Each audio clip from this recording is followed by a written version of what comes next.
march into Guyana and take over the Essequibo. So I recognise and totally would agree with the sentiments of the committee in relation to international humanitarian law. I think that it is also the case in Geneva and in New York, in terms of our ambassadors there and the work that we are doing across the multilateral system, that we are doing everything we can to stand by that international humanitarian law architecture, to stand up for the rules-based order, but I recognise that we're doing that in a very challenging environment. And there are other UN Security Council members who take a different view. And there was the 3 British people that were killed in the airstrike on the World Central Kitchen aid convoy in April 2024. What progress do you think has been made within the region through diplomatic efforts when it comes to humanitarian aid workers' protection?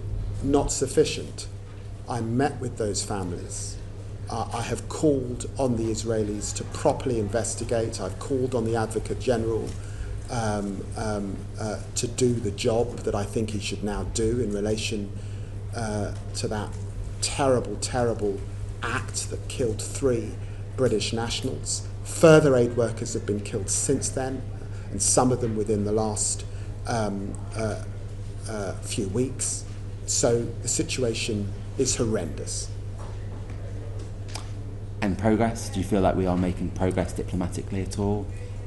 Well, clearly, if more aid workers have died, we are not making the progress collectively as an international community that I would like us to be making in relation to those gross breaches.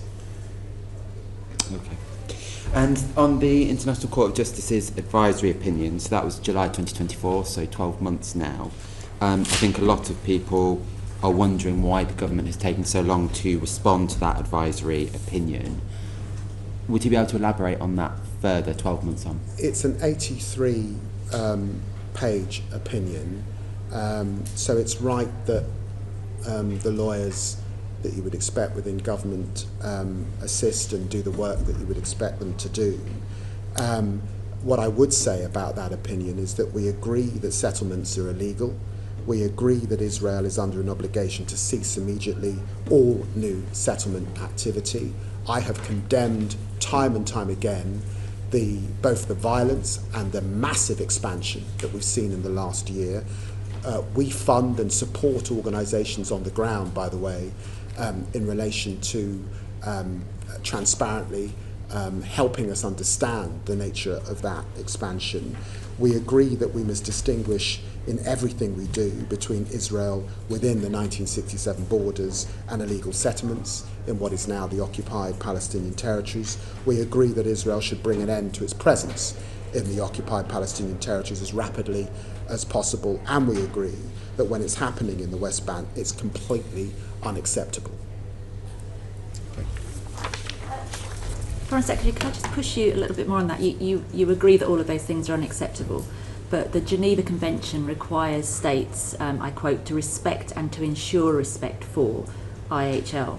However, contrary to the views of the ICRC, the government argues that this does not require the UK to ensure respect for IHL by other states, which would seem to go against what the Geneva Convention is saying. So I wonder, do you know, or could you write to us about why and what the legal basis is for this position? I can certainly take advice and write to you. That would be very helpful. And sort of following on from that, where there's a serious risk of genocide, the UK is required to employ all means and do all in its power to prevent it as far as possible. So do you think that the government is doing everything within its power to prevent genocide in Gaza? Genocide is the most egregious of war crimes. And so, of course, I believe we are doing all in our power to prevent any act of genocide anywhere in the world. Absolutely. Thank you. Monica, and then Alice. Foreign Secretary, you talked about core funding going to organisations on the ground that are trying to help with the upholding of international humanitarian law. So the UK gives money to the international